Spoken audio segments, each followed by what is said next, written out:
ಕಾಶ್ಮೀರದ ಪೆಹಲ್ಗಾಮ್ನಲ್ಲಿ ನಡೆದ ಉಗ್ರರ ದಾಳಿಯ ಹಿನ್ನೆಲೆಯಲ್ಲಿ ನಾಡಿನ ಖ್ಯಾತ ಚಿಂತಕ ಚಕ್ರವರ್ತಿ ಸೂಲಿಬೆಲೆ ಅವರನ್ನ ಮಾತಾಡ್ತಾ ಇದ್ದೀನಿ.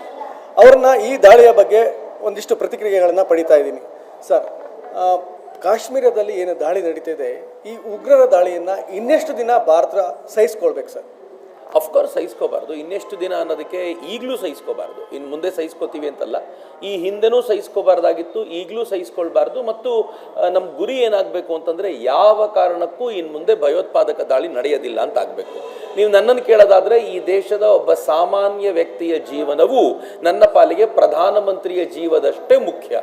ಯಾಕೆಂದರೆ ಒಂದು ಸಾರ್ವಭೌಮ ರಾಷ್ಟ್ರಕ್ಕೆ ತನ್ನ ದೇಶದ ಒಬ್ಬ ಸಾಮಾನ್ಯ ವ್ಯಕ್ತಿಯ ಬದುಕನ್ನು ಕೂಡ ಕಾಪಾಡಿಕೊಳ್ಳೋದು ಅಷ್ಟೇ ಅಗತ್ಯವಾಗುತ್ತೆ. ಮತ್ತು ಇದರ ತಂಟೆಗೆ ಯಾವನಾದರೂ ಬಂದರೆ ಆ ರಾಷ್ಟ್ರವನ್ನು ಇಲ್ಲವಾಗಿಸ್ತೀನಿ ಅಂತ ಹೇಳುವಂಥ ತಾಕತ್ತು ಒಂದು ರಾಷ್ಟ್ರಕ್ಕೆ ಇದ್ದಾಗ ಮಾತ್ರ ಸಾರ್ವಭೌಮ ರಾಷ್ಟ್ರ ಅಂತ ಕರೀತಾರೆ.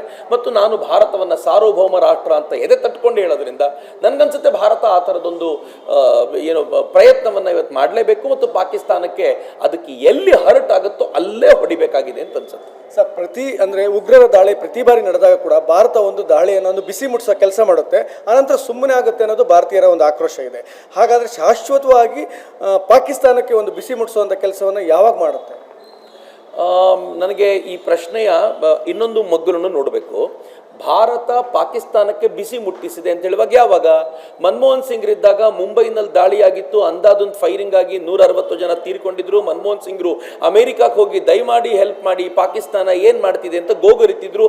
ನಾವು ಯಾವತ್ತೂ ಮುಂಬೈ ದಾಳಿಗೆ ಪ್ರತೀಕಾರವನ್ನು ಮಾಡಲೇ ಇಲ್ಲ.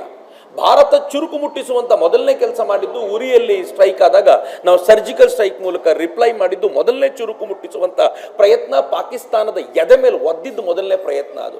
ಅದಾದಮೇಲೆ ಯಾವಾಗ ಪಾಕಿಸ್ತಾನ ಪುಲ್ವಾಮಾದಲ್ಲಿ ಅಟ್ಯಾಕ್ ಮಾಡುವಂಥ ಪ್ರಯತ್ನ ಮಾಡ್ತೋ, ಅದಿಲ್ ದಾರ್ನ ಮೂಲಕ, ಆಗ ಭಾರತ ಏರ್ ಸ್ಟ್ರೈಕ್ನ ಮೂಲಕ ಅಟ್ಯಾಕ್ ಮಾಡ್ತೋ, ಅದು ಎರಡನೇ ಬಾರಿ ಪಾಕಿಸ್ತಾನದ ಎದೆಗೆ ಒದ್ದಿದ್ದು.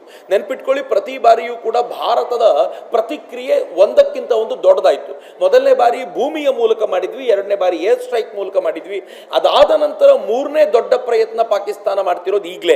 ರಿಯಾಸಿ ಅಟ್ಯಾಕ್ ಅನ್ನೊಂದು ಪಕ್ಕಕ್ಕಿಟ್ಟು ನೋಡೋದಾದ್ರೆ, ಅದರ ನಂತರ ಇವತ್ತೇನು ಪಾಕಿಸ್ತಾನ ಮಾಡಿದ್ದೆ, ಇದು ಪಾಕಿಸ್ತಾನದ ಮಿಸ್ ಅಡ್ವೆಂಚರ್ ಅಂತ ನನ್ಗನ್ಸುತ್ತೆ.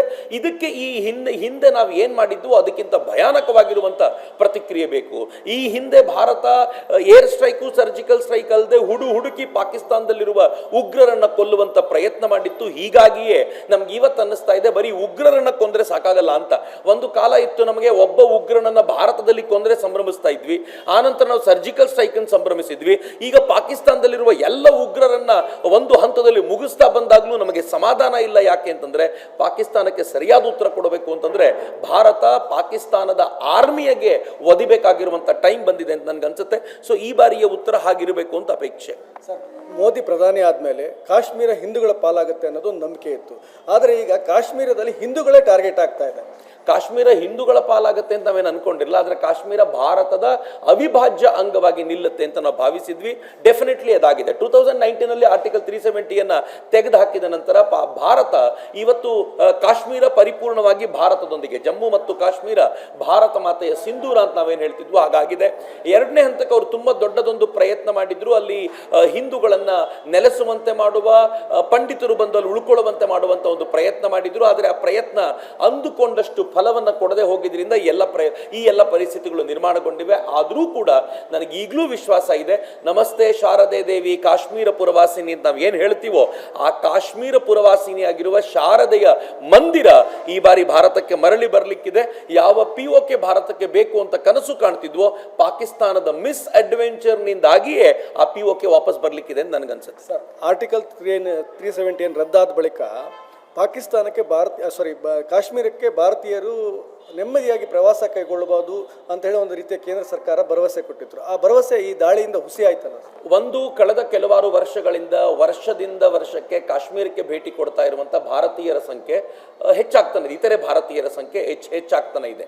ಒಂದು ಅಂದಾಜಿನ ಪ್ರಕಾರ, ನಾನು ಕಳೆದ ವರ್ಷ ಕಾಶ್ಮೀರಕ್ಕೆ ಹೋದಾಗ ಕಾಶ್ಮೀರದ ಡಾಟಾ ಹೇಳ್ತಿತ್ತು 1.6 ಮಿಲಿಯನ್, ಹೆಚ್ಚು ಕಡಿಮೆ 16 ಲಕ್ಷ ಜನ ಅದಕ್ಕೆ ಬಂದಿದ್ದಾರೆ ಅಂತ. G20 ಸಮಿಟ್ನ ಒಂದು ಭಾಗವನ್ನು ಕೂಡ ಕಾಶ್ಮೀರದಲ್ಲಿ ನಡೆಸಲಿಕ್ಕೆ ದಾಲ್ ಲೇಖನ ಮೇಲೆ ಓಡಾಡುವಂಥ ವ್ಯವಸ್ಥೆಯನ್ನು ಜಗತ್ತಿನಿಂದ ಬಂದಿರುವಂಥ 20 ರಾಷ್ಟ್ರಗಳ ಜನರಿಗೆ ಮಾಡಿಕೊಡ್ಲಾಗಿತ್ತು. ಅದು ಪಾಕಿಸ್ತಾನಕ್ಕೆ ನಾವು ಕೊಟ್ಟಂತ ಬಲವಾಗಿರುವಂಥ ಕಪಾಳ ಮೋಕ್ಷವಾಗಿತ್ತು. ಅದಾದ ನಂತರ ನಂಗನ್ಸುತ್ತೆ ಭಾರತ ಕಂಪ್ಲಾಸೆನ್ಸಿಗೆ ಹೋಯ್ತು, ತೃಪ್ತಿಕರವಾಗಿದೆ, ಎಲ್ಲವೂ ಇನ್ನು ತಲೆ ಕೆಡಿಸ್ಕೊಳ್ಬೇಕಾಗಿಲ್ಲ ಎನ್ನುವಂಥ ವಾತಾವರಣ ನಿರ್ಮಾಣ ಆಗಿದ್ದು ಆ ಕಾರಣಕ್ಕೇನೆ. ಈ ಹಿನ್ನೆಲೆಯಲ್ಲಿ ನೋಡಿದ್ರೆ ನಿಸ್ಸಂಶಯವಾಗಿ ಕಾಶ್ಮೀರದ ಅನೇಕ ಜಿಲ್ಲೆಗಳು ಇವತ್ತು ಏನು ಈ ಭಯ ಮುಕ್ತವಾಗಿರುವಂಥ, ಭಯೋತ್ಪಾದನಾ ಮುಕ್ತವಾಗಿರುವಂಥ ವಾತಾವರಣವನ್ನು ಹೊಂದಿವೆ. ನಾನೇ ಕಳೆದ ಬಾರಿ ಹೋದಾಗ ಪಾಕಿಸ್ತಾನದ ಭಾರತದ ಗಡಿಯನ್ನ ಮುಟ್ಟಿ ಬರಲಿಕ್ಕೆ ನನಗೆ ಸಾಧ್ಯವಾಗಿತ್ತು. ಅಲ್ಲಿಯವರೆಗೂ ಯಾವುದೇ ತೊಂದರೆ ಇಲ್ಲದೆ ಆರಾಮಾಗಿ ಓಡಾಡುವಂಥ ವಾತಾವರಣ ಡೆಫಿನೆಟ್ಲಿ ಇತ್ತು. ಈ ಕಾರಣಕ್ಕೋಸ್ಕರವೇ ಈ ಬಾರಿ ಪಾಕಿಸ್ತಾನ ಈ ತರದೊಂದು ಪ್ರಯತ್ನ ಮಾಡಿದೆ. ಇದಕ್ಕೆ ಕೆಲವು ದಿನಗಳ ಮುಂಚೆ ಆಸಿಮ್ ಮುನೀರ್ ತನ್ನ ಸೈನ್ಯದ ಪ್ರಮುಖರನ್ನೆಲ್ಲ ಕೂರಿಸಿಕೊಂಡು ಮಾತನಾಡ್ತಾ ಹೇಳ್ತಾ ಇದ್ದ, ಪಾಕಿಸ್ತಾನ ಎನ್ನುವಂಥ ರಾಷ್ಟ್ರ ಇರೋದೇ ಕಲ್ಮಾದ ಮೇಲೆ, ಈ ಕಲ್ಮಾದ ಆಧಾರದಿಂದ ಕಟ್ಟಿರುವಂಥ ಈ ಪಾಕಿಸ್ತಾನ ಜಗತ್ತಿಗೊಂದು ಯಾವ ತರ ನಿರ್ಮಾಣ ಮಾಡಿ ನಿಂತ್ಕೊಳ್ಳುತ್ತೆ ನೋಡಿ ಅಂತ ಆತ ಏನ್ ಹೇಳಿದ್ನೋ ಅದೇ ರೀತಿ ಇಲ್ಲಿ ಬಂದು ಪಾಕಿಸ್ತಾನಿ ಸೈನಿಕರು, ನಾನು ಇವ್ರನ್ನ ಬರೀ ಭಯೋತ್ಪಾದಕರು ಅಂತ ಕರೆಯೋದಿಲ್ಲ, ಪಾಕಿಸ್ತಾನಿ ಸೈನಿಕರು ಕಲ್ಮಾ ಓದ್ಲಿಕ್ಕೆ ಬರದೇ ಇರೋರ್ನ ನಿಲ್ಲಿಸಿ ಕೊಂದಿದ್ದಿರೋದಿದೆಯಲ್ಲ, ಇದು ನೇರವಾಗಿ ಪಾಕಿಸ್ತಾನ ನಮಗೆ ಮಾಡಿರುವಂತ ಚಾಲೆಂಜ್ ಅಂತ ನಾನು ಭಾವಿಸ್ತೀನಿ. ಸರಿಯಾದ ಉತ್ತರ ಕೊಡ್ತೀವಿ, ಡೆಫಿನೆಟ್ಲಿ ಕೊಡ್ತೀವಿ. ವಿಶ್ವಾಸ ಇದೆ ಈ ದೇಶದ ಪ್ರಧಾನಿ ಮೇಲೆ, ಖಂಡಿತವಾಗಿಯೂ ವಿಶ್ವಾಸ ಇದೆ. ಈ ದೇಶದ ಪ್ರಧಾನಮಂತ್ರಿ ಸಿದ್ದರಾಮಯ್ಯ ಅಲ್ಲ, ಈ ದೇಶದ ಪ್ರಧಾನಮಂತ್ರಿ ಮನಮೋಹನ್ ಸಿಂಗ್ ಅಲ್ಲ ಅಂತ ಚೆನ್ನಾಗಿ ಗೊತ್ತಿರೋದ್ರಿಂದ I have 100% confidence on my PM. ಅವರು ಡೆಫಿನೆಟ್ ಆಗಿರುವಂತ ಉತ್ತರ ಕೊಡ್ತಾರೆ ಮತ್ತು ನಾವು ಸಾರ್ವಭೌಮವಾಗಿ ತಲೆ ಎತ್ತಿ ನಡೆಯುವಂತ ಒಂದು ಉತ್ತರ ಕೊಡ್ತಾರೆ ಅಂತ ವಿಶ್ವಾಸ ಇದೆ.